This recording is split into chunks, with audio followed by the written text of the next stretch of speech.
My in-laws are inviting us to dinner tonight, Robert told me yesterday afternoon. He was smiling like a kid, as if nothing bad could ever happen in this world, as if love was enough to protect him from everything. I just nodded. I just said yes, because that is what I do. I have always said yes. I have always been there, quiet, invisible, the mother who doesn't bother anyone, the mother who doesn't ask questions, the mother who accepts whatever she is given. But that night, sitting at that long, cold table, with white tablecloths that looked more like a shroud than a celebration, something inside me began to break. And it wasn't the sound of the plates. It wasn't the clinking of the glasses. It was the silence. That thick silence that falls over a woman when no one looks at her anymore, when no one expects anything from her anymore, when she is just a body taking up space in the chair. One more name on the guest list. The groom's mother. Nothing more. Robert was radiant. He had that light in his eyes that only men in love have. Or blind men. Sometimes it's the same thing. Fiona was by his side. Gorgeous, elegant, with that Italian accent that sounded like music. She moved her hands when she talked. She laughed loudly. She touched Robert's arm with a familiarity that hurt me. Not out of jealousy, but because I no longer received those gestures. It had been years since my son had touched me like that. With affection. With presence. I was furniture in his life, useful when needed, forgettable when not. Eleanor, Fiona's mother, was sitting across from me, tall, imposing, with that perfectly coiffed brown hair and those jewels that sparkled under the dining room light. She was also smiling, but her smile didn't reach her eyes. It was a courtesy smile, one of those you use in pictures, in formal meetings, at wakes. I tried to be nice. I tried to make conversation, but my words fell to the floor like stones. No one picked them up. No one listened to them. Dinner passed slowly. Endless. I ate in silence. I observed. I listened. Robert talked about his plans, about the wedding, about the honeymoon, about the house they were buying. A big house, modern, with a yard. I smiled when he said it would have a room for me, a guest room, because that is what I am now, a guest in my own son's life. Fiona and Eleanor spoke to each other in Italian. Sometimes. Not all the time. Only when they wanted to say something that Robert shouldn't understand yet, or that I should never understand. But I understood. Every word, every syllable, every pause, every contained laugh. Because I lived in Italy. 15 years of my life were in Florence, working, studying, loving, losing. But no one knows that, not even Robert. Because he never asked. He never cared where his mother came from. He only cared that I was there. Quiet. Available. Invisible. Then Robert got up. He said he was going to take the plates to the kitchen. He was always polite, always helpful. I taught him that. To respect. To help. Not to let women carry everything alone. How ironic. Because now he leaves me alone, carrying the weight of this loneliness, of this silent abandonment, of this living death that is being a forgotten mother. And as soon as Robert left the dining room, everything changed. Fiona leaned toward her mother. Eleanor moved closer to her, and they began to speak, in Italian, fast, low, as if they were sharing a delicious secret, and they laughed. My God, how they laughed. With that laugh that is not joy. It is cruelty. It is scorn. It is the sound that evil makes when it feels safe, when it thinks no one is watching it, when it thinks the victim doesn't understand. But I understood. Every word.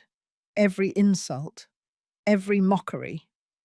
Fiona said I looked like a country bumpkin, that my hands were rough, that my clothes were cheap, that I smelled old.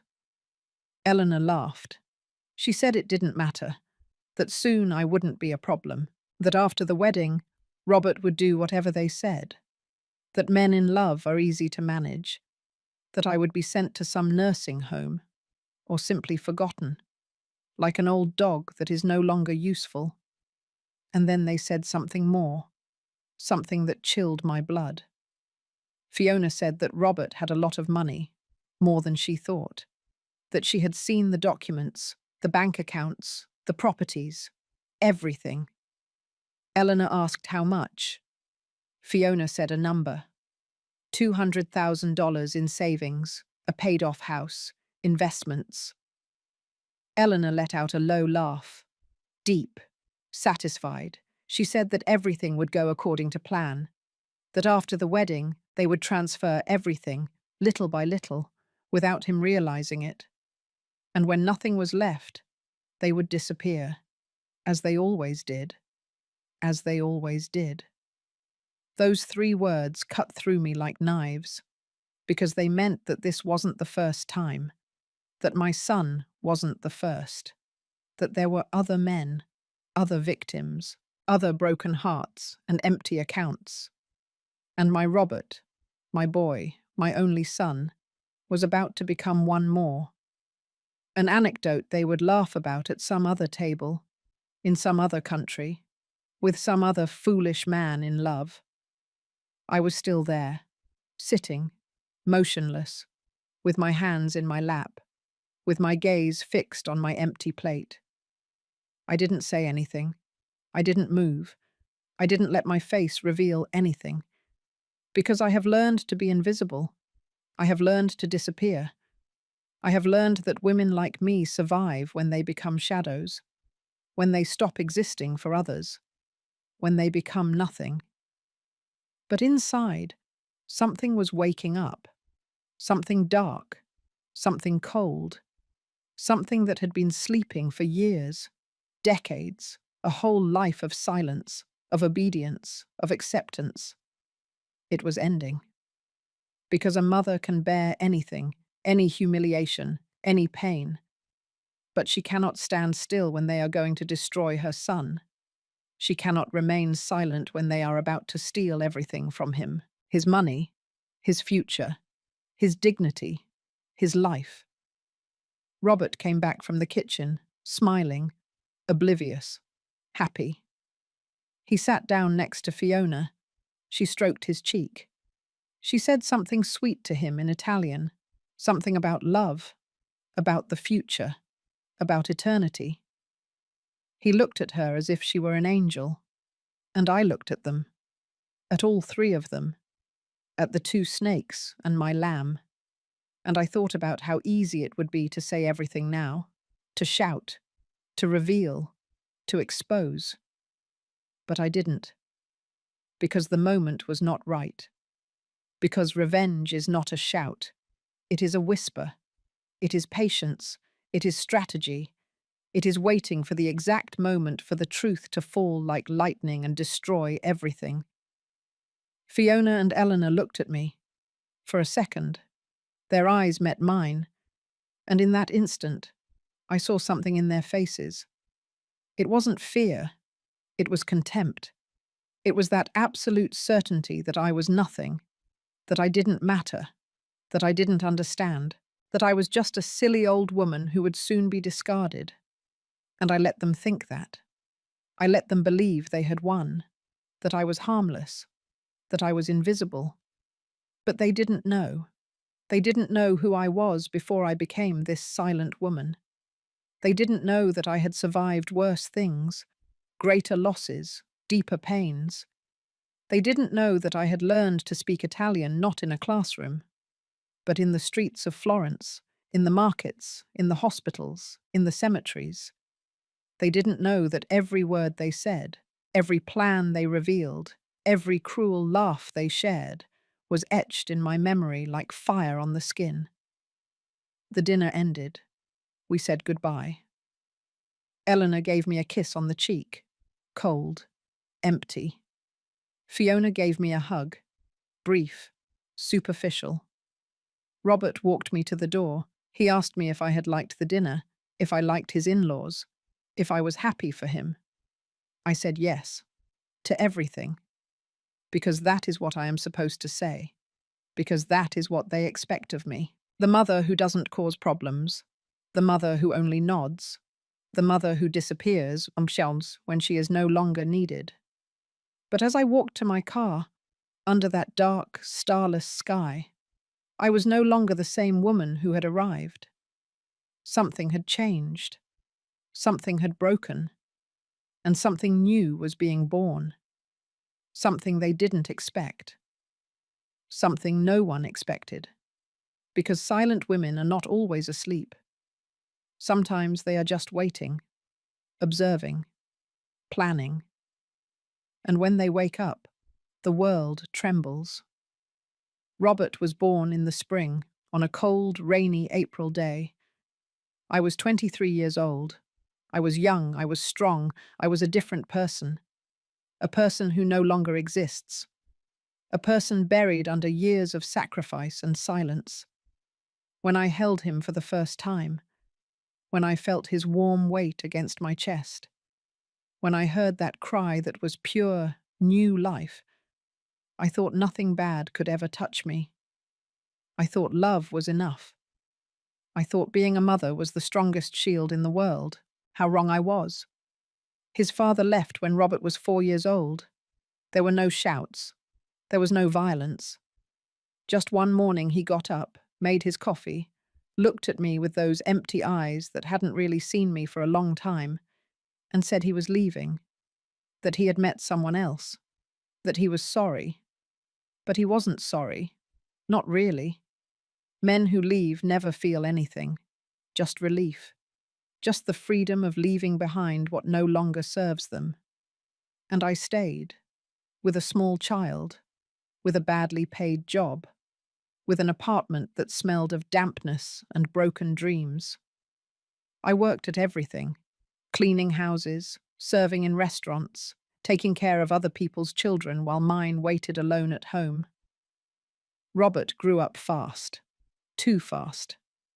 Sometimes I would come home and find him asleep on the couch with the television on.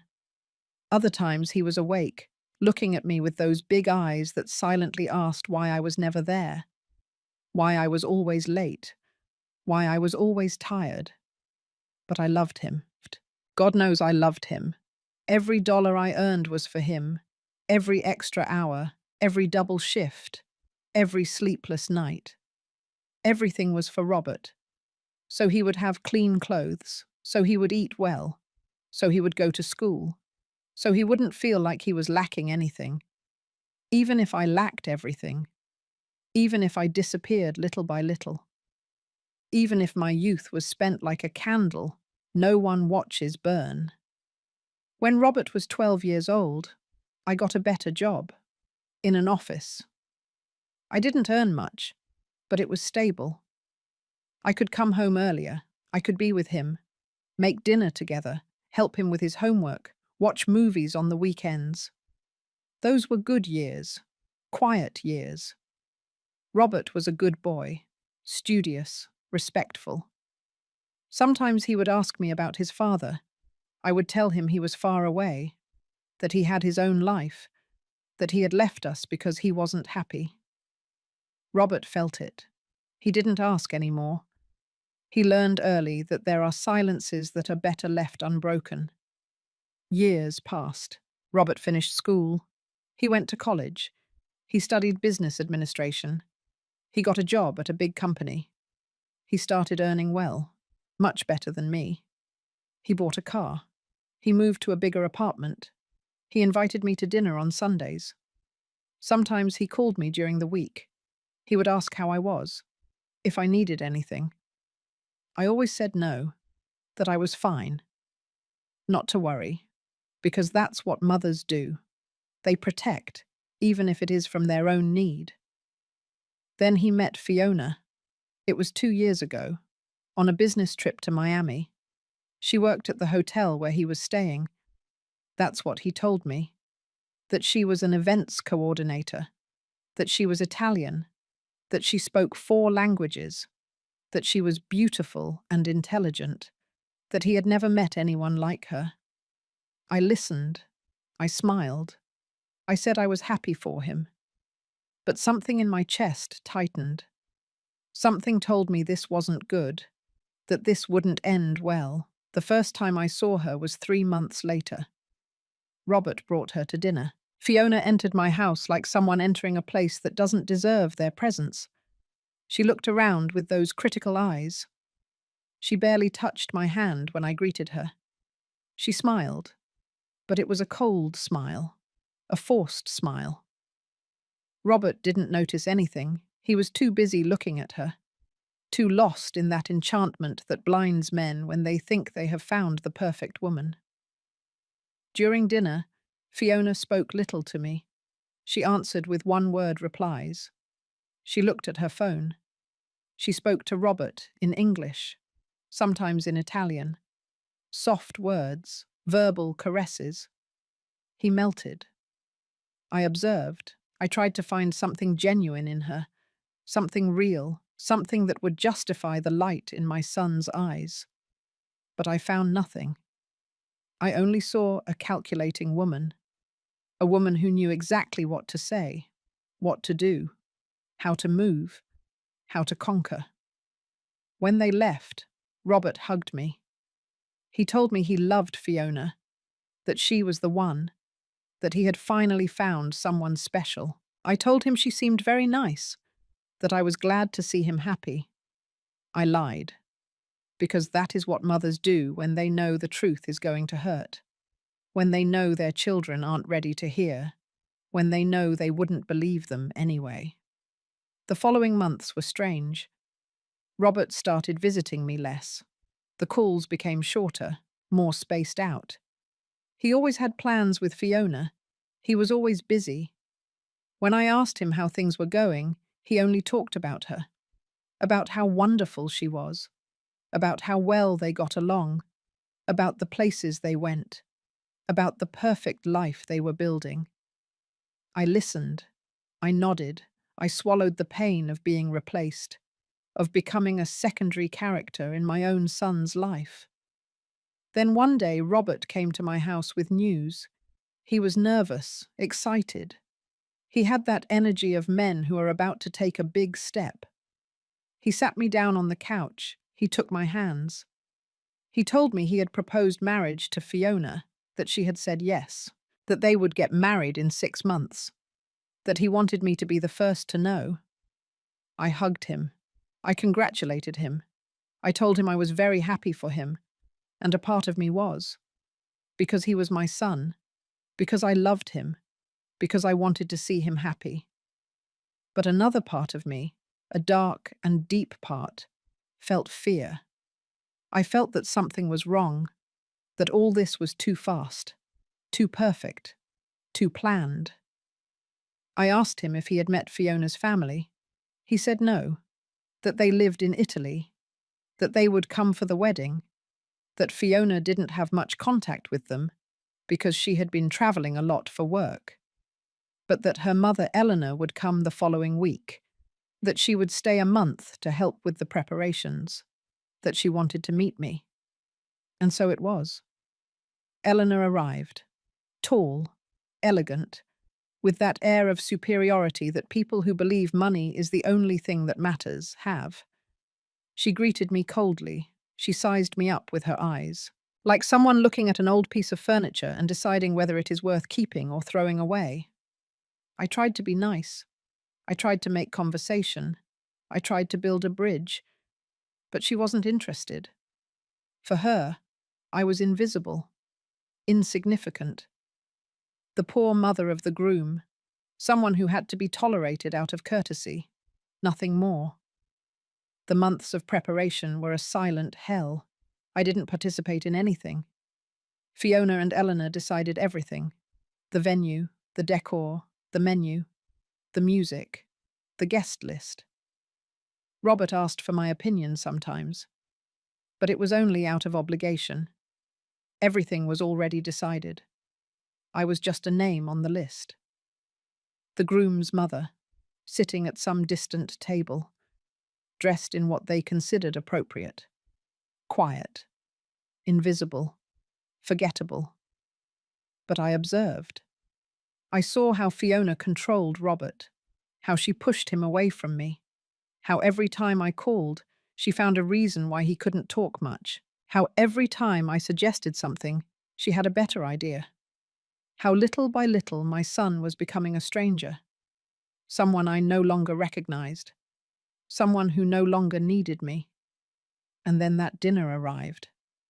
That damn dinner one day before the wedding, the dinner where everything changed, where I stopped being the invisible and quiet mother, where I discovered that my son was not only being pushed away from me, he was being destroyed, stolen, emptied, and I was the only one who could see it, the only one who could save him, the only one who understood every word of that sinister plan that Fiona and Eleanor had woven with so much patience. That night, when I returned home, I didn't sleep. I sat in the dark, going over every word I had heard, every laugh, every detail of the plan, and I knew I couldn't remain silent. Not this time. Not when my son was about to lose everything. Not when I was the only one who had the power to stop it. Because I was not just a forgotten mother. I was a woman who had survived, who had fought, who had learned that silence is not weakness, it is strategy. And now it was time to wake up. I couldn't sleep that night, nor the next, nor the one after that. Every time I closed my eyes, I heard their voices, those sweet, poisonous voices speaking in Italian, planning, calculating, laughing at my son as if he were a game, as if destroying someone's life were just another day at work for them, as if my Robert were just one more number on their list of victims. I got out of bed at the hour of 0:03. The apartment was silent. That thick silence that only people who live alone know, who sleep alone, who cry alone. I went to the kitchen. I made coffee. I sat at the table where Robert had done his homework so many times as a child, where we had eaten breakfast together on Sundays, where I had watched the man who was now about to marry a lie grow up. I took out an old notebook, one of those you keep for years without knowing why, and I started writing. Every word I remembered, every phrase I had heard in that dining room. I wrote everything down, in Italian first, then I translated it into Spanish. I needed to see it. I needed to read it. I needed to confirm that it hadn't been a nightmare, that I had really heard what I thought I had heard. Fiona had said that Robert had $200,000 saved, that she had seen the documents, the bank statements, everything. Eleanor asked if she was sure. Fiona said yes, that he had shown her everything when they bought the house together, that he trusted her completely, that he was a foolish man in love like all the others, like always, like every time. Eleanor had laughed, that laugh that haunted me in the dark, and she said the plan was still the same. Get married, wait 3 months, enough time for him not to suspect, then start transferring the money, little by little. $5,000 here, $10,000 there, always with excuses. A family emergency in Italy, an investment business, a unique opportunity. Men in love always say yes. They always trust. They always give everything. And when nothing was left, they would disappear. Fiona would file for divorce. She would claim incompatibility. She would take her share of the assets. The house they had bought together was in both their names. That meant half was hers. And with a good lawyer, she could keep more, much more. Eleanor said they had contacts, that they had done it before, that they knew exactly how to move every piece. And then Fiona said something that broke my heart. She said that the only good thing was that I wouldn't be a problem, that I was a poor, uneducated old woman, that I had no influence over Robert, that I would probably end up in a nursing home when I could no longer take care of myself, that no one would listen to a woman like me. Eleanor agreed. She said that mothers like me are easy to ignore, that sons always choose their wives over their mothers. Always. I read my notes over and over again. Every word was a dagger, not only because they were going to rob my son, but because they were right about one thing. Robert had chosen her, not consciously, not with malice, but he had left me behind. He had turned me into a ghost in his life, and now that ghost was the only person who could save him. The next day I called Robert. It was Sunday. We usually had lunch together on Sundays, but it had been weeks since we had. He answered after several rings. He sounded distracted, busy. I asked if we could meet. He said he was with Fiona, buying things for the honeymoon, that they were very busy, that the wedding was in 5 days. I told him I understood, that I just wanted to see him for a moment, that we hadn't talked alone for a long time. There was a silence. Long, awkward. Then he said maybe, in the afternoon, that he would call me. I hung up. He didn't call me. That night I sent him a text message. He didn't reply until the next day. It said he was sorry, that he had been exhausted, that he would see me at the wedding, that everything was crazy with the preparations.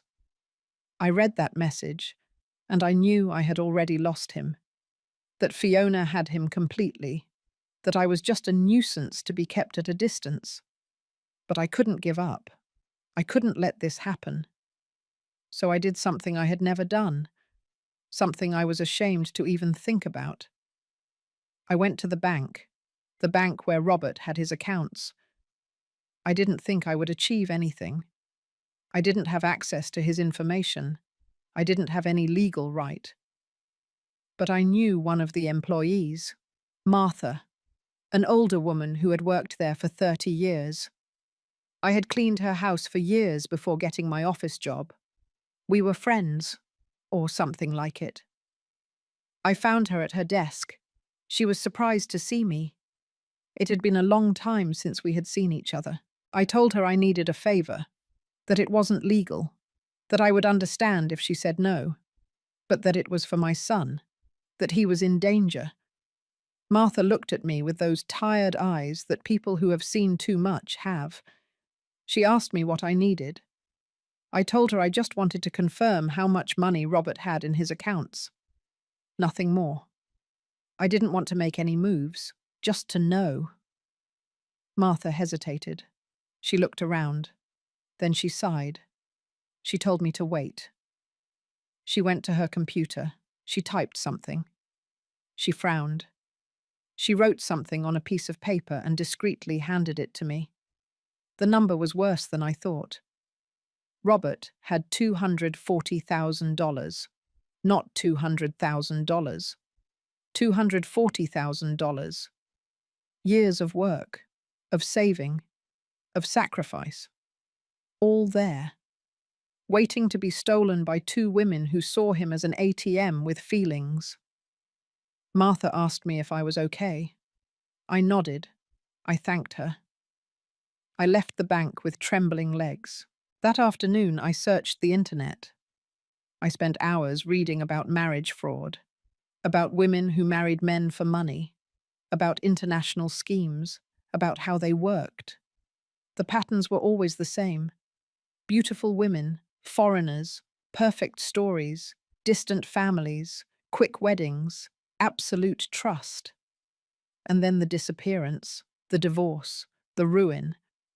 I found forums, stories, testimonials, destroyed men telling how they had lost everything, their savings, their houses, their dignity. Some never recovered. Some filed for bankruptcy. Some simply disappeared, swallowed by the shame and pain of having been so blind, of having trusted so much. of having loved the wrong person. And then I found something, a news story from 3 years ago, in a newspaper in Argentina, about two Italian women arrested for marriage fraud. They had swindled 5 men, more than $500,000 in total. When I opened the attached photo, my heart stopped. It was them. Fiona and Eleanor, younger, with different names. But it was them. The same eyes, the same smile, the same pose of calculated innocence. I read the full article, trembling. They had been arrested, prosecuted. But something had gone wrong in the trial. A legal technicality, lack of strong evidence. They let them go. They disappeared afterwards, without a trace. And now they were here, in my city, about to marry my son, about to steal everything from him, about to leave him empty and broken like those other men. I printed the article. I printed the photo. I printed everything. My hands were trembling so much I could barely hold the papers. I had the proof. I had the evidence that Fiona and Eleanor were not who they said they were. That this was not love. It was a crime, a meticulous plan, a robbery disguised as romance. But then I realized something. If I showed this to Robert now, 5 days before the wedding, he wouldn't believe me. He would think I was jealous, that I was making things up to ruin his happiness, that I was a possessive mother who couldn't let go of her son. Fiona had done a perfect job of alienating him from me, subtly poisoning our relationship, making me look like a sad and obsolete figure in his life. And even if he believed me, even if he saw the evidence, she would find an explanation. She would say it was a mistake, that they were other people, that it was a confusion. And he would want to believe her, not me, because love does that. It blinds, it deafens, it kills the instinct for survival. I sat on the floor of my living room with the papers scattered around, and I cried. I cried like I hadn't cried since Robert's father left us. I cried for my son, for his innocence, for his blind trust, for all the pain he was about to suffer. And I cried for myself, for being invisible, for not having a voice, for not being able to protect him even though I held the truth in my hands. But then something changed. In the midst of that crying, in the midst of that despair, I felt something new, something I hadn't felt in years. Fury, pure, burning rage. I was not going to let this happen. I was not going to sit and watch them destroy my son. I was not going to be the weak and invisible mother they thought I was. If Robert wouldn't listen to me now, then I would have to wait. I would have to be smarter, more patient. I would have to let the wedding happen, let them feel safe, victorious. And then, when they least expected it, when they thought they had won, I would strike. With the truth, with the evidence, with the full weight of a mother who has nothing to lose except her son. Because they made a mistake, a fatal mistake. They thought I was invisible. They thought I didn't understand. They thought I didn't matter. But I had heard everything. I knew everything. And now I had proof. I had time. And I had the most powerful advantage of all. They didn't know that I knew.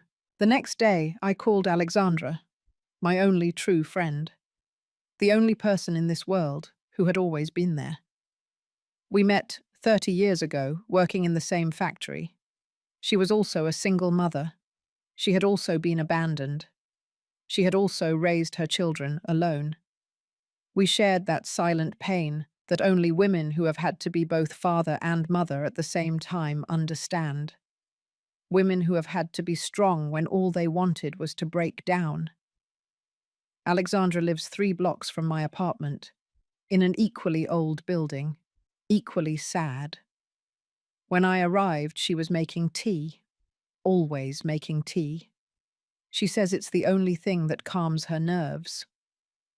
I sat in her kitchen, The same kitchen where we had cried together so many times, where we had celebrated our children's birthdays, when we didn't have money for big parties, where we had planned how to survive each month on wages that never stretched far enough. I told her everything, every detail. From the dinner to what I had heard in Italian, from the newspaper article to the $240,000 Robert had in the bank. Alexandra listened in silence. She didn't interrupt me. She didn't judge me. She just listened with that patience that people who know what real pain is have. The pain that has no words. The pain that can only be shared in silence. When I finished, she put her cup down on the table.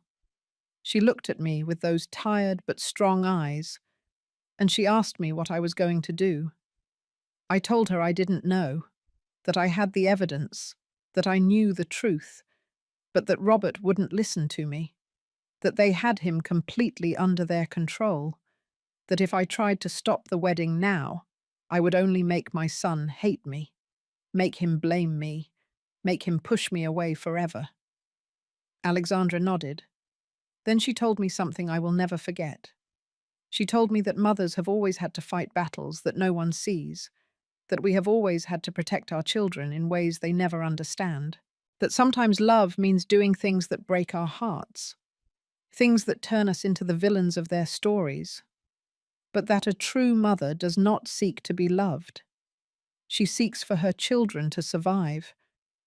She asked me if I remembered when she had to take her oldest son out of that house where he lived with his girlfriend, the girlfriend who hit him, who manipulated him, who had isolated him from everyone. Her son hated her for months. He blamed her for ruining his life, for destroying his relationship. But Alexandra didn't stop. She kept fighting. She kept being there. Until one day her son woke up. He saw the truth, and he thanked her for saving him, for loving him enough to be the bad guy in the story. I told her this was different, that Robert was an adult, that he was 35 years old, that I couldn't just take him out of there. Alexandra smiled, a sad smile, and she told me that then I had to be smarter, more strategic, that I couldn't attack head on. I had to wait for the perfect moment, the moment where the truth was so obvious that Robert couldn't deny it, where the evidence was so overwhelming that there was no room for doubt. That afternoon, Alexandra and I made a plan, a simple but effective plan. I would not stop the wedding. I would let it happen. I would act like the perfect mother, smiling, happy, invisible as always. But in the meantime, I would investigate. I would gather more evidence. I would follow Fiona and Eleanor.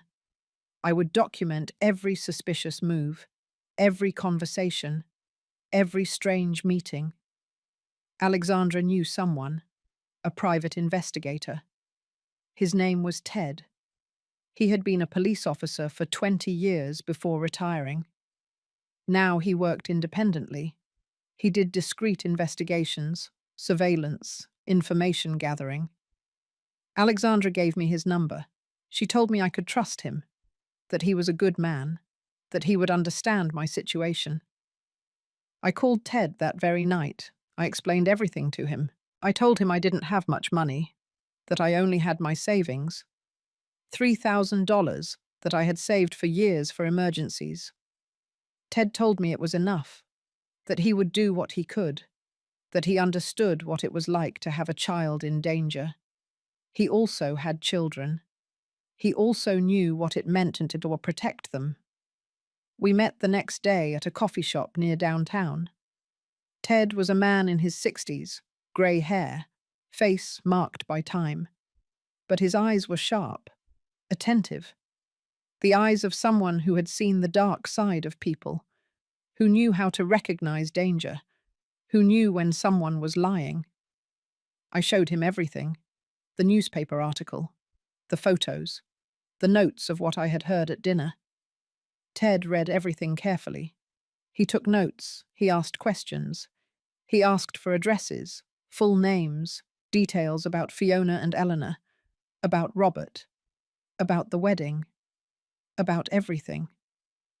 Then he looked at me and said something that chilled my blood. He told me that it was probably too late to stop the wedding, that these women were professionals, that they had years of experience, that they knew exactly how to manipulate legal situations, how to disappear without a trace, but that if we acted quickly after the wedding, if we gathered enough evidence before they started stealing the money, we could stop them. He explained that he needed strong evidence, not just the old article. He needed proof that Fiona and Eleanor were still the same people from the article. Fake documents, travel records, connections with other frauds. And above all, he needed to record them, capture them admitting their plan. That would be what would convince Robert. That would be what would destroy them legally. I asked him how. How could we record them if they distrusted everyone? If they only spoke to each other in Italian? If I was invisible to them? Ted thought for a moment. Then he told me that that invisibility was my greatest advantage. That people don't watch what they say in front of those they consider insignificant. That if I could get close to them again, if I could create a situation where they felt comfortable talking, we could capture everything.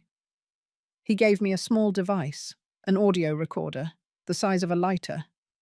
He explained how to use it, how to activate it without anyone noticing.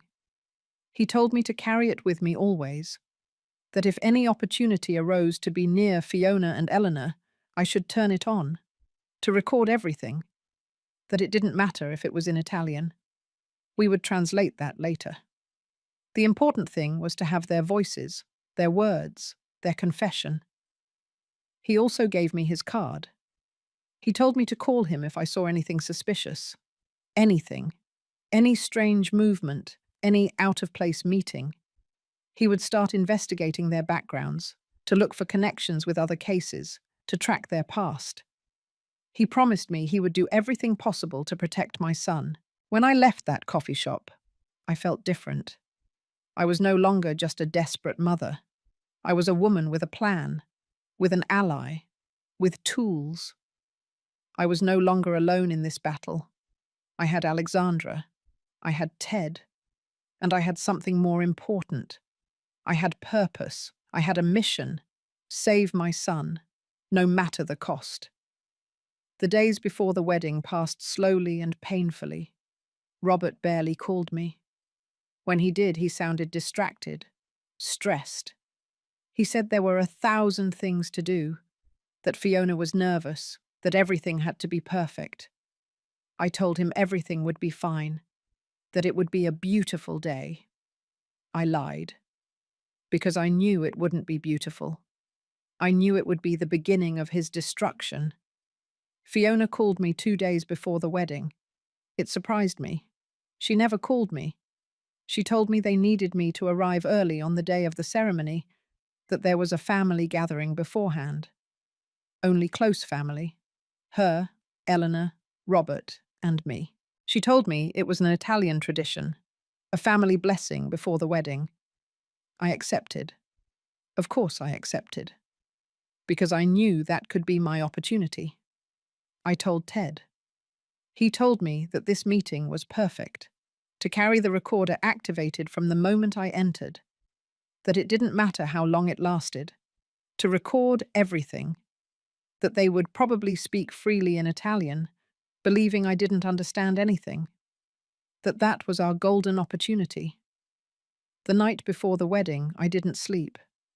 I stayed awake staring at the ceiling, thinking about everything that could go wrong, about everything I was about to lose.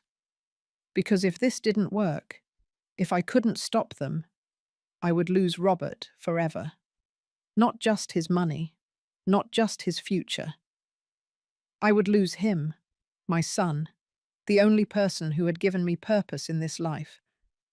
But I also thought about what would happen if I did nothing, if I stayed silent, if I let this happen without a fight. Robert would lose everything, his money, his trust, his ability to love. He would become another broken man, another victim, another sad story on the internet, and I would have to live with that guilt, with knowing that I could have saved him and didn't. So I made a decision that would change everything. It didn't matter if Robert hated me afterwards. It didn't matter if he never forgave me. It didn't matter if I became the villain in his story. I would save him, because that's what mothers do. They don't seek applause. They don't seek gratitude.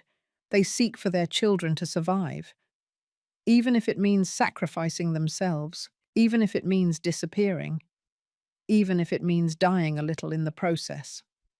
I got up at dawn. I dressed carefully, a simple dress, grey, discreet, the kind of dress a mother wears who doesn't want to draw attention. I put the recorder in my purse. I checked it 3 times to make sure it worked. I practiced how to turn it on without looking, how to keep it close without being obvious, how to be invisible, while recording everything. Before leaving, I looked at myself in the mirror, and I saw a woman I no longer recognized. A woman who was 61 years old, who looked older, tired, worn out. But in her eyes there was something new, something that hadn't been there before. Determination, strength, fire. Because invisible women are not always asleep. Sometimes they are just waiting for the moment to wake up. And that moment had arrived. The morning of the wedding dawned grey. Heavy clouds covered the sky as if the universe knew something bad was about to happen. I took a cab to the hotel where the ceremony would be held. An elegant place. Too elegant for me. Too expensive.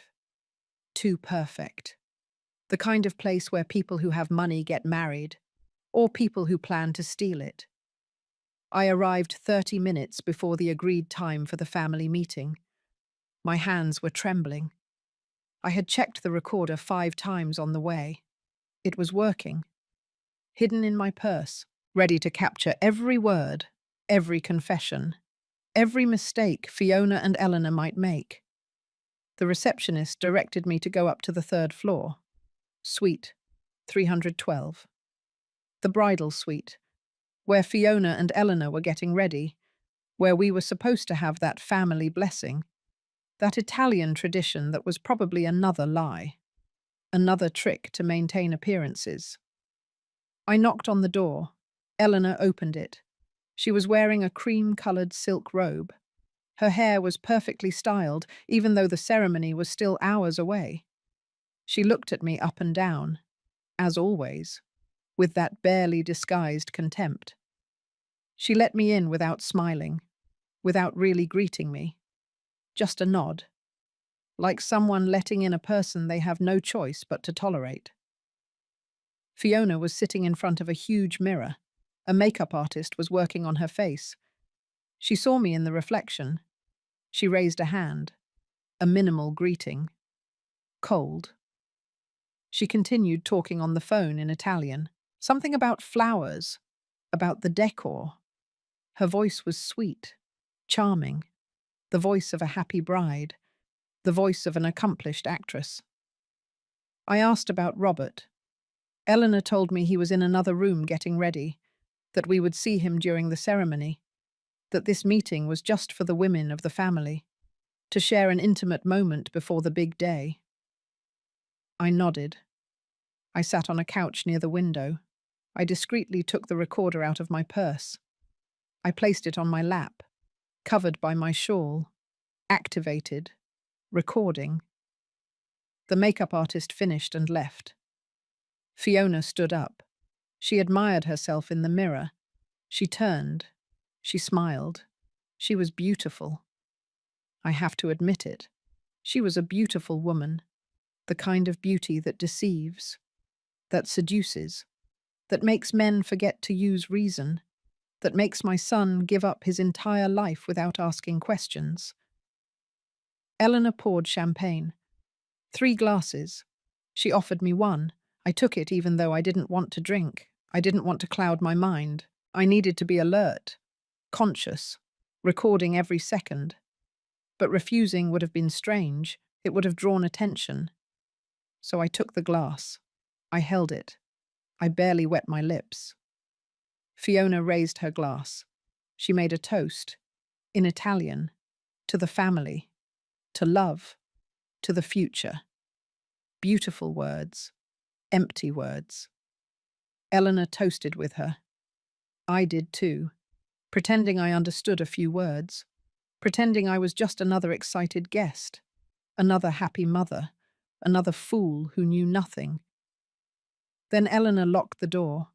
I heard the sound of the latch. My heart raced, but I remained calm. I kept my face serene, expressionless, the face of a woman who understands nothing, who sees nothing, who doesn't matter.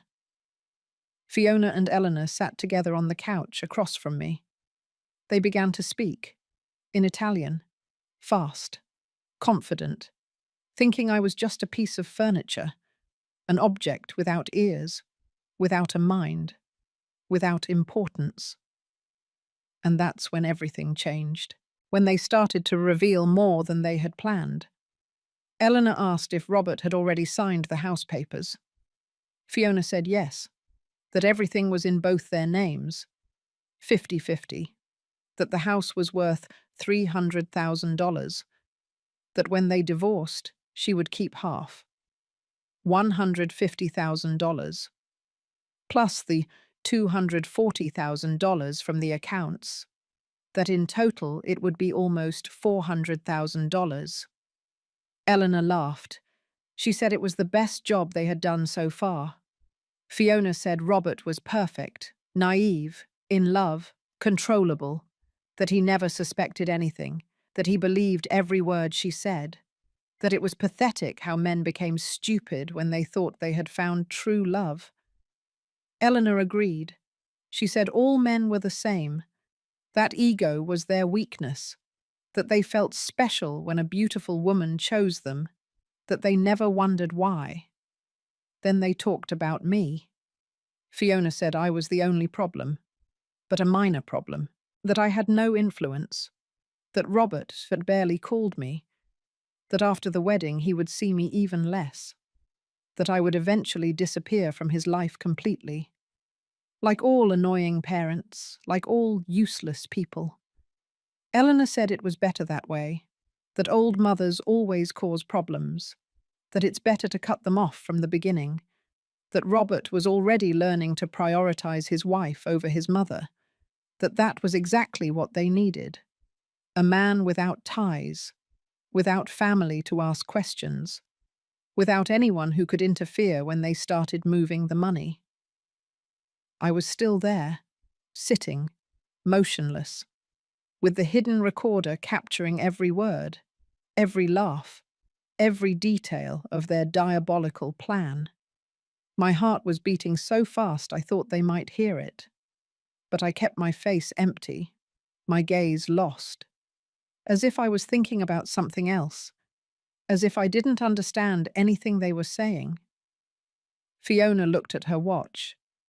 She said it was time to end this, that the ceremony started in 2 hours, that they needed to finish getting ready. Eleanor nodded. They stood up. I did too. Fiona smiled at me, that fake, perfect smile. She told me in Spanish to thank you for coming, that it meant a lot to have me there, that I was important to Robert. Lies. All lies. But I smiled. I said I was happy to be there, that it was a beautiful day. I left that room with shaky legs, with the recorder burning in my purse, with the certainty that I had everything I needed, their voices, their complete plan, their confession. Now I just had to decide when to use it, when to detonate that bomb that would destroy everything. I went down to the hotel lobby with the recorder burning in my purse as if it were a radioactive secret. My hands were trembling. I needed to get out, to breathe, to think. But I couldn't leave. The ceremony was in less than 2 hours. I had to stay. I had to act as if nothing had happened, as if I hadn't just heard the complete confession of 2 criminals planning to destroy my son. I found a restroom on the first floor. I locked myself in one of the stalls. I took out the recorder. I stopped it. I checked it. It had recorded everything. 42 minutes of audio. 42 minutes of pure evidence, of undeniable truth. I put the device away again. I hid it at the bottom of my purse. Safer than my own life. I called Ted. He answered on the second ring. I told him I had the recording, that it had worked, that they had spoken freely, that I had everything, the numbers, the plan, the dates, everything. Ted congratulated me. He told me that was exactly what we needed, that now we had to decide when to act. I asked him what I should do. Should I stop the wedding now? Show the recording to Robert before he got married?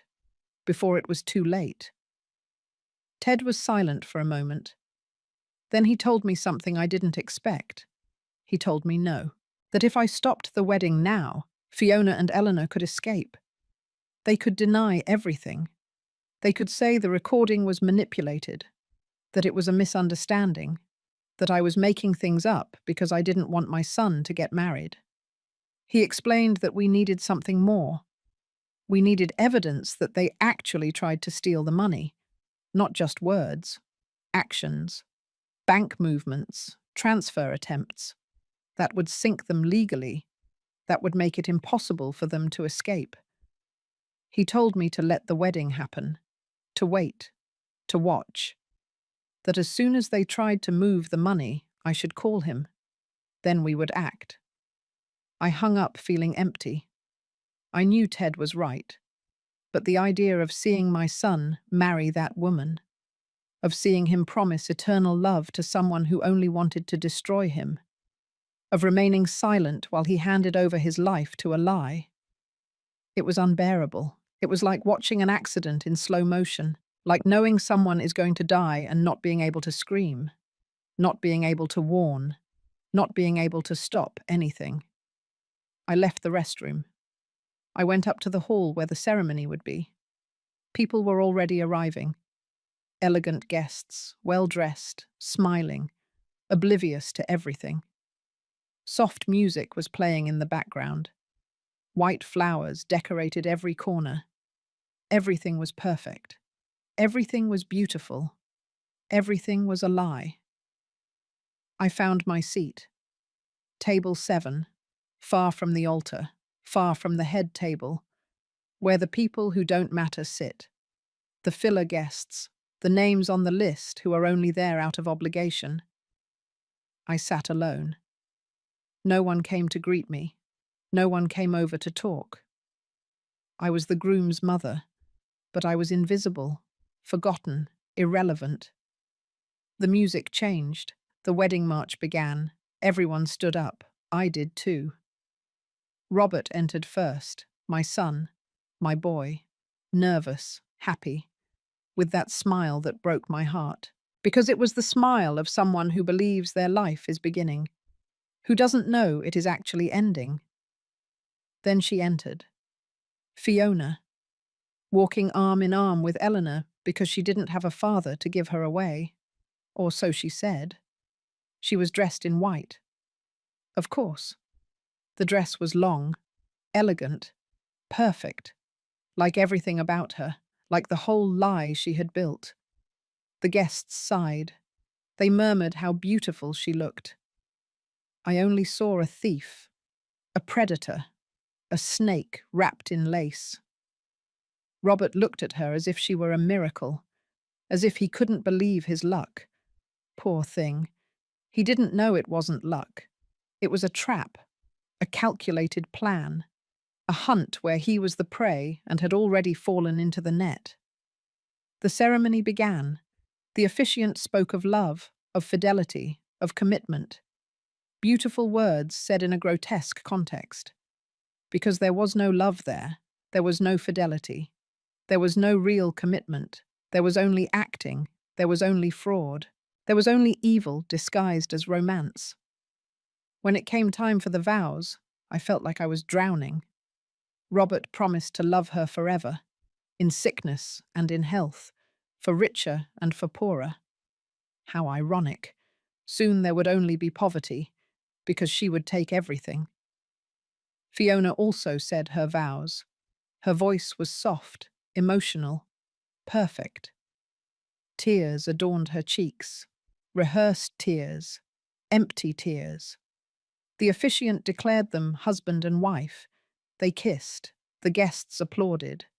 I applauded too, because I had to, because I was still invisible, because I was still acting. But inside I was dying. Inside I was screaming. Inside I was praying this was a nightmare I would wake up from soon. The reception was worse. Robert and Fiona danced their first dance as husband and wife. He looked at her with adoration. She smiled with triumph. Eleanor watched from her table with satisfaction. Like someone watching a plan execute perfectly, like someone who knows they have already won, that everything is already secured, that it's only a matter of time. Robert came to my table once. He hugged me. He told me he was happy, that Fiona was the best thing that had ever happened to him, that he had finally found his place in the world. I told him I was happy for him, that he looked very happy, that I loved him. He smiled, he kissed my forehead, and he left. Back to his new wife, back to his new life, away from me.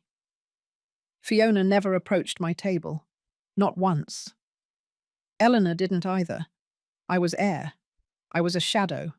I was nothing, exactly as they wanted, exactly as they had planned.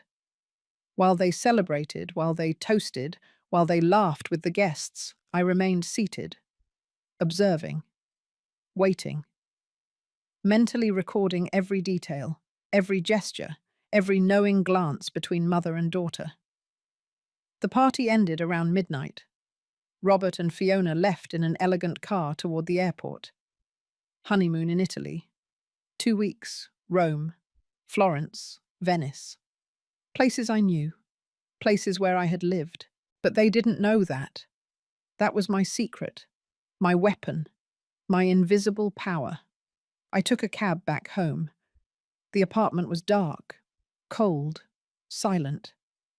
I sat on the couch without turning on the lights. I took out the recorder. I held it in my hands. This small thing contained the truth. It contained the future. It contained my son's salvation or destruction. It was up to me to decide when to use it, how to use it, if I would have the courage to do it, when the time came. I didn't sleep that night. I stayed awake thinking about Robert as a child, how he used to hug me before bed, how he used to tell me I was his favorite person in the world, how he promised me he would always take care of me. Child's promises. Promises you forget when you grow up, when life takes you away, when other people take the place that was once yours. But I hadn't forgotten my promises. I promised to protect him the day he was born. I promised to always be there. I promised to save him from any danger. And that promise was still valid, even if he no longer needed me, even if he no longer saw me, even if I was invisible in his life. I was still his mother, and mothers do not abandon, never. The 2 weeks Robert spent in Italy were the longest of my life. Every day was an agony. Every night was a hell of dark thoughts. I imagined Fiona showing him Rome, the same streets where I had walked 30 years ago, the same places where I had been young, where I had loved, where I had lost. She walked through my past without knowing it, and I was here, waiting, planning, preparing for the moment when everything would explode. Ted called me every other day. He kept me informed of his investigations. He had found more information about Fiona and Eleanor. They were not real Italians. They had been born in Argentina. Their real names were different. They had changed identities 3 times in the last 10 years. They had been in Chile, in Peru, in Colombia. Always the same pattern, Always the same crime. Men in love, quick weddings, emptied accounts, disappearances. Ted had contacted two of the previous victims. Devastated men who had lost everything. One lost $120,000. The other lost almost $200,000. Both said the same thing, that they never saw it coming, that Fiona was perfect, that the love seemed real, that when they discovered the truth, it was already too late. The money had disappeared. They had disappeared. And they were ruined, destroyed, ashamed. One of them tried to commit suicide. The other lost his house, his job, his dignity. Now they lived small, broken lives, trying to rebuild themselves from the ashes. When Ted told me this, I cried. I cried thinking that this could be Robert's future. My son turned into another broken man, another statistic, another victim no one would remember. But that was not going to happen. Not while I was breathing, not while I had the recording, not while I held the truth in my hands. Robert would return from that honeymoon happy, in love, blind. But I would be ready, waiting for the exact moment, the moment Fiona made her first mistake, her first move toward the money. Ted also taught me something crucial. He showed me how to monitor Robert's bank accounts without direct access. Martha, my friend from the bank, helped us. She would notify us if there were strange movements, large transfers, changes in beneficiaries, anything suspicious. It was illegal. We knew it. But sometimes saving someone requires breaking certain rules. Sometimes maternal love exists outside the law. Robert returned from Italy on a Tuesday afternoon. He called me that night. He sounded happy, relaxed. He told me about the trip, about the cities they visited, about the food, about how well they had gotten along. Fiona yelled something in the background. A greeting. Fake. Forced. Robert laughed. He told me she sent her regards, that we would all see each other soon. I said yes, that I would love to. Lie. I didn't want to see her ever again, but I had to keep acting. 3 weeks passed. Robert didn't call me much. When he did, the conversations were short, superficial. He said he was busy, that they were adjusting to married life, that they were fixing up the house, making plans, building their future. I listened. I asked few questions. I didn't want to pressure him. I didn't want Fiona to feel I was a threat. I needed them to continue seeing me as what I had always been. Invisible, harmless, forgettable. Then Martha's call came. It was a Friday morning. Her voice sounded nervous. She told me there was activity in Robert's account. A transfer. $50,000 to an offshore account, the Cayman Islands. Martha gave me all the details, the account number, the date, the exact time. I thanked her. I told her she had saved my son. She told me she hoped so, that she would pray for us. I called Ted immediately. I gave him the information. He told me it was time, that we had everything now, the recording, the background checks, and now the actual attempt at theft. He told me to contact Robert, to ask to see him urgently, not to tell him why, just that it was important, that it was about his life, his future, everything. I called Robert. He answered after several rings. He sounded busy. I told him I needed to see him, that it was urgent, that I couldn't explain it over the phone. He sighed. He said he was busy, that he had meetings. I told him please, that it was the first time in years I had asked him for something like this, that I really needed to. There was a silence, then he agreed. He told me we would meet the next day, in the afternoon, at a coffee shop near his office.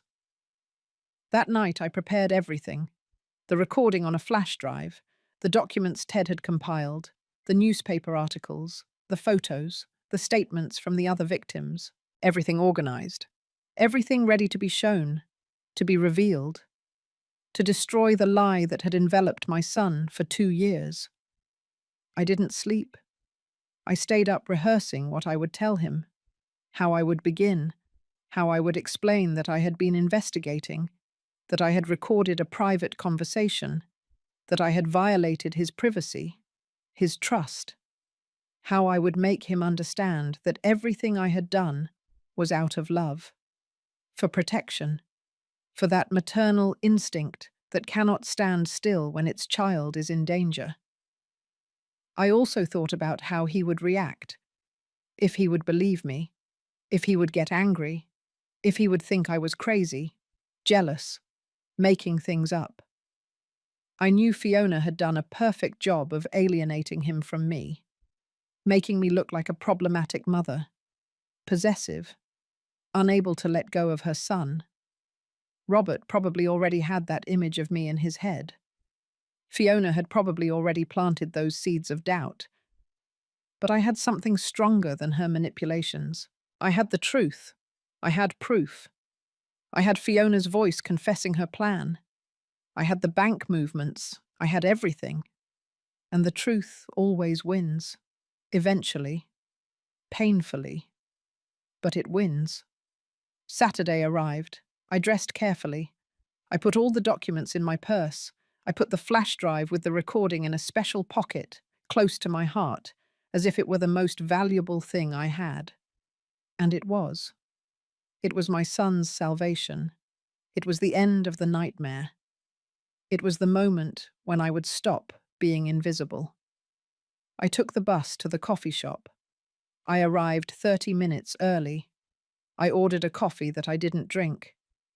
I sat at a back table. I waited. Every minute was eternal.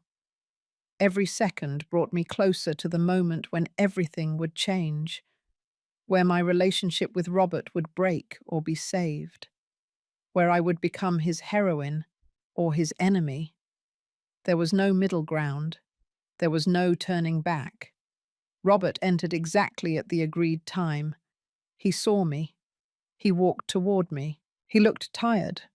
He had dark circles under his eyes. His face was thinner, as if he wasn't sleeping well, as if something was consuming him inside. He sat across from me. He asked me what was wrong. Why all the urgency? What was so important that it couldn't wait? I looked at him. My son. My boy.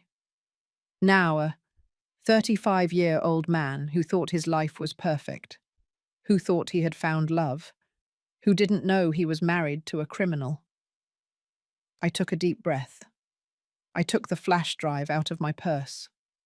I placed it on the table between us, and I said the words that would change everything. The words I had rehearsed 1,000 times. The words that would save him or destroy me. I said, Robert, I need you to listen to something. I need you to trust me, even if you haven't in a long time. Because what I am going to show you is going to hurt. It is going to shatter you. But it will save your life. Robert looked at me confused. He took the flash drive between his fingers. He looked at it as if it were something dangerous, as if he knew that what it contained would change everything. He asked me what it was, what was going on, why I was acting so strange.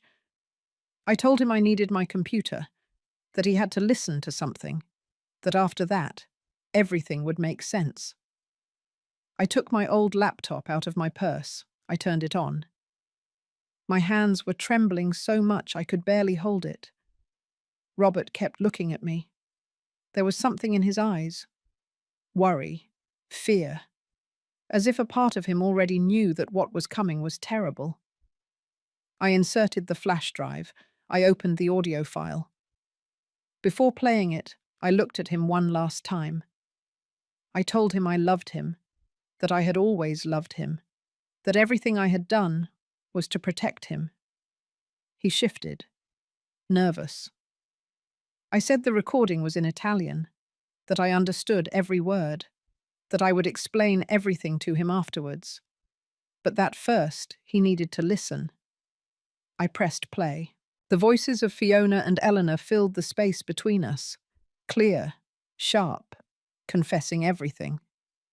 Robert frowned. He didn't understand the language. He looked at me, seeking an explanation. I raised a hand. I asked him to wait, to keep listening. The recording continued, Fiona talking about the $240,000, Eleanor laughing, planning how to transfer the money, how to disappear, how they had done this before, how Robert was just another foolish man in love. I stopped the recording. Robert was pale. He asked me what they were talking about. Whose voices were those? Although I think he already knew. I think his heart was already telling him the truth his mind didn't want to accept. I told him they were Fiona and Eleanor, that the recording was from the day of his wedding, in the hotel suite, that I had been there, that I had heard them planning to rob him, destroy him, leave him with nothing. Robert shook his head. He said it was impossible, that it had to be a mistake, that I didn't understand Italian, that I had probably misinterpreted something. His voice trembled, desperate, clinging to the lie because the truth was too painful. I told him I lived in Italy for 15 years, that I spoke the language perfectly, that I understood every word, every plan, every detail of how they planned to destroy him. He fell silent, processing. His world was collapsing. I could see it in his eyes. I translated word for word what they had said. The $240,000, the house, the divorce plan, the previous victims, everything. Robert listened with his face getting whiter and whiter, his hands clenched on the table, his knuckles white, his whole body trembling. Then I took out the documents, the newspaper articles, the photos of Fiona and Eleanor with different names, the statements from the other victims, the records of the fake accounts. Everything Ted had compiled for weeks. I placed it in front of Robert. In front, I told him to look, to read, to see who the woman he had married really was. Robert took the papers with trembling hands. He read. His eyes scanned every line, every photo, every irrefutable proof that his wife was a professional swindler, a criminal, a lie with legs. When he got to the photos of the arrest in Argentina, something in him broke. He dropped the papers. He covered his face with his hands, and he started to cry. My son, my boy, crying like he hadn't cried since he was little, crying for the love he thought was real, for the life he thought he was building, for the future he had just discovered was an illusion. I got up. I walked around the table. I hugged him. He let me. He clung to me like when he was 5 years old and had nightmares, like when his father abandoned us, like when the world was too big and I was his only refuge. I told him I was sorry, that I wished I had been wrong, that I wished Fiona had been real, but that I couldn't let him lose everything without doing anything, that I was his mother, that my job was to protect him, even if it meant breaking his heart, even if it meant being the bearer of the worst news of his life. Robert pulled away from me. He wiped his tears. He asked me what else there was. I told him about the transfer, the $50,000 Fiona had moved yesterday, to an offshore account. I showed him the records Martha had given me. Robert took out his phone. He opened his banking app. He checked. And there it was. The transfer. $50,000. Disappeared. The first step of the plan. The beginning of the theft. His face transformed. Sadness gave way to something darker. Rage. Contained fury. He asked me what else I had discovered. I told him about Ted, about the investigation, about the other victims, about how Fiona and Eleanor had been doing this for years, in different countries, with different names. Always the same crime, always getting away with it, until now. Robert asked what he should do. I told him we had to act fast, that Fiona probably planned to move more money soon, that we had to freeze the accounts, contact a lawyer, go to the police, present the evidence, stop them before they disappeared. Because that was what they would do. As soon as they sensed danger, as soon as they suspected they had been discovered, they would disappear, like ghosts, as they always had done. I gave him Ted's number. I told him to call him, that he knew what to do, that he had contacts in the police, that he could help us build a solid case. Robert nodded. He dialed the number with trembling hands. He spoke with Ted. He listened. He took notes. When he hung up, he looked at me with a mixture of pain and determination. He told me Ted would come in 1 hour, that we would go to the police station together, that we would present everything, the recording, the documents, the transfer, everything. He asked me how I had known, how I had discovered all this. I told him about the dinner, about how I had heard them speaking in Italian, about how I had kept my secret for years, about how that silence had become my most powerful weapon. Robert looked at me differently, as if he were seeing a person he didn't know, as if his invisible mother had suddenly come to life. Form, power. He told me he was sorry, that he had been a bad son, that he had left me behind, that he had prioritized Fiona over me, that he had let her push him away from me, that he should have listened when I tried to warn him, even though I had never directly warned him, even though I had always kept my doubts to myself, because that is how mothers are, quiet until there is no other choice but to speak. I told him he didn't have to apologize, that he had done what any man in love does, trust, hope for the best, that it wasn't his fault for having been manipulated by professionals, by women who had spent years perfecting their crime, their act, their art of destroying lives. Ted arrived exactly 1 hour later. It was the first time Robert met him. They shook hands. Ted showed him more evidence, more connections, more victims, more proof that Fiona and Eleanor were part of an international marriage fraud network. Robert listened to everything with a clenched jaw, with dry eyes now. There were no more tears, only determination, only need for justice. The three of us went to the police station together. Robert filed the formal complaint. Fraud, theft, identity theft.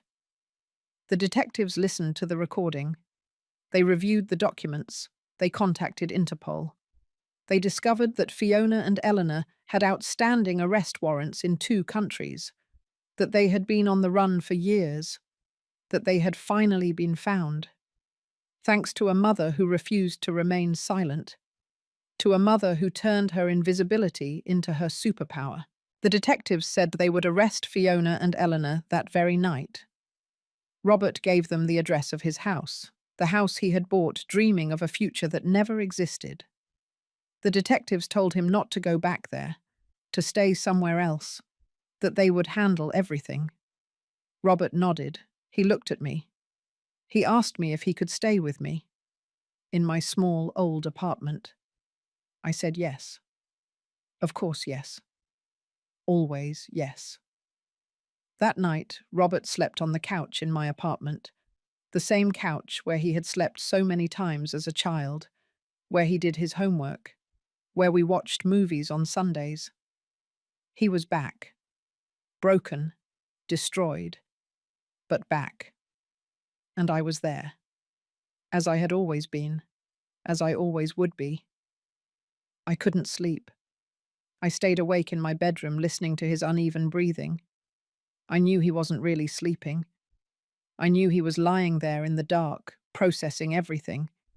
The deception, the betrayal, the humiliation, how he had been so blind, how he hadn't seen the signs, how he had handed over his entire life to a lie. At the hour of 3 minutes past 0, I received a call from one of the detectives. They told me they had arrested Fiona and Eleanor, that they found them packing, preparing to flee. They had plane tickets for tomorrow morning. Destination Spain. From there, they would probably disappear again. Change identities, look for the next victim. But they couldn't anymore. They had been captured. I told Robert in the morning. He didn't say anything. He just nodded, as if he had no emotions left, as if he was empty inside. We had breakfast in silence, coffee and toast, like when he was little, like when it was just the two of us against the world. We had returned to that place, but now he was a destroyed man, and I was the woman who had saved him. The following days were a legal chaos. Lawyers, statements, interviews with the police. The media found out. The story came out in the news. Mother discovers marriage fraud plan and saves her son. They sought me out for interviews. I refused all of them. I didn't want fame. I didn't want recognition. I just wanted Robert to be safe. The legal process lasted months. Fiona and Eleanor were formally charged. They would face charges in multiple countries. The other victims also started coming forward to tell their stories, to seek justice. Robert recovered his $50,000. The transfer was reversed. The house was completely in his name. He started the divorce proceedings, annulment of marriage for fraud, everything. During that time, Robert lived with me. He returned to my small apartment, to my simple life. He became my son again, not the distant man who visited me out of obligation, but my boy, my Robert. We had breakfast together. We had dinner together. We talked. We really talked, for the first time in years. He asked me about Italy, about those 15 years he never knew about. I told him everything. How I got there after his father left us. How I worked cleaning houses for Italian families. How I learned the language in the streets, in the markets, with the women who taught me while I mopped their floors. How I eventually got a better job. How I saved every dollar to come back and give him a better life. Robert cried when I told him. He told me he never knew how much I had sacrificed, how much I had left behind, how much I had suffered in silence. I told him that's what mothers do, suffer in silence, sacrifice themselves without asking for recognition, protect even if no one sees it, love even if it is not reciprocated. Because a mother's love does not seek reward, it only seeks for her children to survive. One day Robert asked me why I hadn't told him about Italy before, why I had kept that secret for so long. I told him the truth, that he never asked, that he was always so busy with his own life that he never had curiosity about mine, that I had become invisible to him, and that invisible people keep secrets, not out of malice, but because no one is interested in listening to them. That destroyed him. He realized how much he had ignored me, how much he had taken me for granted, how he had allowed Fiona to erase me from his life. He apologized to me. He cried in my arms like when he was a child. He promised me he would never make me invisible again, that he would never leave me behind again, that he had learned the most painful lesson of his life, that the only person who truly loved him unconditionally was me, his mother, the woman he had forgotten. Fiona and Eleanor were sentenced to 8 years in prison. 8 years for multiple charges of fraud, swindling, document forgery. They would be deported to Argentina after serving their sentence. They could never return. The other victims also received some justice. Some recovered part of their money. Others at least had the closure of knowing that the criminals who destroyed them would finally pay. Robert sold the house. He said he couldn't live there, that every corner reminded him of the lie, the deception. He bought a smaller apartment, simpler, close to mine. Now we see each other 3 times a week. We have breakfast on Sundays. We have dinner on Wednesdays. We talk on the phone every day. I have become a part of his life again. I am no longer invisible. 2 weeks ago, Robert met someone, a woman from his work. Her name is Alexandra, like my friend. He says she is different, that she is real, that he is taking it slow, that he learned not to trust blindly, that now he asks questions, that he observes, that he listens to his gut, and that he wants me to meet her from the beginning, that my opinion matters, that he will never make important decisions again without talking to me first. Yesterday he confessed something to me. He told me that for months he had nightmares, that he dreamed of Fiona emptying his accounts, destroying his life, leaving him with nothing, that he would wake up sweating, trembling, but that in every nightmare, in the end, I appeared, that my voice would wake him up, that my hands would pull him out of the darkness, that I had saved him in more ways than I knew. I told him that's what mothers do, appear in the darkness, pull their children out of the abyss, even if no one sees them, even if no one recognizes them, even if they are invisible to the rest of the world. For their children, they are always there, in the nightmares, in the difficult moments, in the silence, waiting, observing, protecting. This morning I woke up and found a letter under my door. It was from Robert, handwritten. It said things he had never told me, that I was the strongest woman he knew, that his heroine didn't wear a cape. She wore a grey dress and carried an old purse, that his heroine had been invisible all her life, but that now he saw her, that he would always see her, that he would never forget her again, that I had given him life twice, once when he was born, and again when I saved him from marrying a lie. I cried reading that letter. I cried for the years of loneliness, for the years of being ignored, forgotten, discarded. But I also cried with happiness, because finally my son saw me. He valued me. He loved me the way I always needed to be loved, with presence, with gratitude, with recognition of everything I always did in silence. Now when I look in the mirror, I no longer see an invisible woman. I see a warrior, a woman who speaks 3 languages, who lived in another country, who raised a son alone, who worked until she broke to give him everything, who saved him from a deadly trap using only her intelligence and her love. I see a woman who deserves to be seen, who deserves to take up space, who deserves to be heard. And my name is no longer just Mum. My name is Susan Fields, 61 years old, survivor, fighter, mother, woman who refused to stay silent when her son was in danger, woman who turned her invisibility into power, her silence into strategy, her love into salvation. They thought I was a silly old woman who didn't understand anything. They thought I was invisible, insignificant, easy to ignore. But they were wrong, because mothers never sleep. They always observe. They always protect. And when they wake up, the world trembles. My story is just beginning. Because now I know who I am. I know what I'm worth. And I will never let anyone make me invisible again. Never again.